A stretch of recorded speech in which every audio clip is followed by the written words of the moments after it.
Hello everyone, welcome to the MOOC on land tenure and property rights. My name is Yuliya Neyman and I am a land tenure and property rights specialist within USAID's Land Tenure and Resource Management Office. Today I will be taking you through an introduction to Tanzania, which will set the stage for the case study that we will be looking at on Tanzania specifically as land rights are explored in that country. So a bit of background on Tanzania itself. Tanzania is a relatively large country in East Africa. Its area is almost 1 million square kilometers. It's got a diverse population of about 45 million people, made up of numerous ethnic and linguistic groups as well as different religious groups. About 70% of the population is rural and lives in rural areas. Tanzania was formerly a German colony prior to World War I, and then was a British colony up until its independence in 1961. Tanzania is incredibly diverse. It has approximately 125 different ethnic groups, and between them they speak about 100 different languages. It's actually the most linguistically diverse country in all of East Africa. Of these groups, there are several minority pastoral groups, including the Maasai and the Luo. Tanzania's economy is largely agrarian. Agriculture employs approximately 80% of the workforce, even though agriculture only accounts for approximately a quarter of the country's GDP. In 2014, GDP per capita was $1,813, which is below the average for sub-Saharan Africa. Between 2009 and 2013, the GDP grew by 3.5% per annum. Of its agricultural outputs for Tanzania, the main ones are coffee, tea, cotton, cashews, and tobacco. Tanzania also produces large amounts of paddy and sugarcane. Like many countries in Africa, Tanzania has a long and interesting history of land governance and land rights reform, dating back to the end of colonization. In 1961, the British attempted to introduce freehold ownership of land in Tanzania. This reform was rejected, and following independence, Tanzania entered a period called African socialism, led by President Julius Nyerere. African socialism was defined by collective cultivation of land. Individual land was transferred to village councils in order for it to be farmed collectively. And a series of laws in the 1960s built a framework where the state, and specifically the president, had ultimate authority to allocate and designate uses of Tanzania's natural resources. These measures didn't bring about the increase in agricultural productivity that was envisioned, and through a series of reforms in the 1980s and 1990s, the collective ownership was scaled back and a series of privatization measures were introduced. The 80s and 90s saw a transition to a legal framework that supports private property rights, while still maintaining the president's control over all natural resources. This framework also recognized customary land rights and promoted private investment. These reforms culminated in 1999 with two parallel laws, the Land Act of 1999 and the Village Land Act of 1999. We will explore both of these laws in a bit more detail further on. However, it's important to note that this legal framework has been more difficult to put in place than anticipated. Implementation is still spotty, especially in rural areas, and often the legal reforms have not been carried out to date. In Tanzania, there are three broad categories of land: village land, reserve land, and general land. Village land is managed by the villages themselves and comprises most of the rural land in Tanzania. Reserve land is, as the name suggests, reserved for conservation and protected areas. The leftover land, a very small percentage of the land in Tanzania, is land owned by the state and used for example, parastatal organizations. As you'll remember, these three areas of land were introduced in the first module. A bit more on these three types of land. Village land accounts for about 70% of the land in Tanzania. Ownership of this land is expressed through a customary, though legally binding, document called a CCRO, or a Certificate of the Customary Right of Occupancy. Village land is governed by the Village Land Act.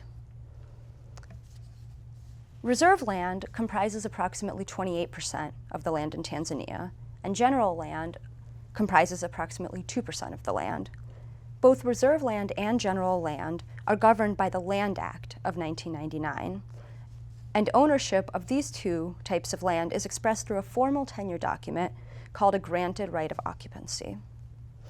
In practice, most village land, which comprises approximately 70% of the land in Tanzania, is not registered. So what are the key land issues that Tanzania faces today? The first basic issue that predominates throughout the country and underpins many of the subsequent issues we'll be discussing is that the legal property rights framework is weak. Many laws are not enforced, especially at the village level. And land institutions are either non-existent or ill-equipped to handle the demands of land registration. As I mentioned, most village land has not been actually titled. Another large category of note is the issue of women's land rights. By law, men and women have equal rights to land. However, in practice, this is not the case. And you'll hear this issue discussed in further modules because it is not only unique to the Tanzanian context. Inheritance laws and marriage laws often run counter to the concept of equal land rights and work to dispossess women of their rights. Cultural norms also dictate against the ownership of land by women, and many women are either afraid to ask for their land to be registered in their name or don't know how to do it. A third difficulty when it comes to land governance in Tanzania is securing land in the face of increased investment. The government of Tanzania has been working heavily to promote investment in land-based agriculture, including foreign investment, and has designated a corridor of land called the Southern Agricultural Growth Corridor of Tanzania, or SAGCOT, specifically for land-based investment. However, the designation of this corridor, along with the increased attention that the designation has brought, has led to concerns that local landowners whose land is not formally registered may be dispossessed. Increased investment is also driving up land prices, fueling speculation, and increasing pressures on land. All of this is exacerbated by the fact that land is not currently registered, and it's difficult to ascertain who owns what where. Finally, Tanzania faces an issue of pastoral rights to land. There are significant conflicts between farmers and pastoralists, particularly Maasai cattle herders who are semi-nomadic. Increased investment in land in Tanzania is exacerbating these problems. A few more words on land markets in Tanzania and how investment in land is made. In principle, rights of occupancy can be bought, sold, leased, or mortgaged in Tanzania. In practice, however, this is not the case. The land market is quite illiquid and is constrained by many levels of government bureaucracy. It's difficult to go through formal channels to buy or sell land, particularly if you're a foreigner. This creates a very limited formal market in Tanzania for buying and selling land, especially in rural areas where land is not registered to begin with. Most sales are informal, and they're made in villages between family and clan members. The government of Tanzania has tried to alleviate this problem by creating a Tanzania Investment Center, which is geared towards helping investors identify land and navigate the complicated land acquisition process. Still, the acquisition process is so lengthy and complex and bureaucratic that most choose to forego formal channels and acquire land informally, which opens up the possibility for further abuses of land acquisition. So here we get to the most important question that will be addressed in subsequent modules as well. Why are we concerned about land rights in Tanzania? First, we care because the government of Tanzania sees land as a critical constraint to economic growth. Land reform has been identified in several government of Tanzania initiatives as a key item towards improving investment, both foreign and domestic. The government understands that securing the land rights of local people, as well as making it easier and more transparent for investors to purchase land, is crucial to improving the investment climate. We also care because an important part of improving the investment climate for land-based investments is protecting the rights of smallholders and those who are already living in the area that is targeted for investment.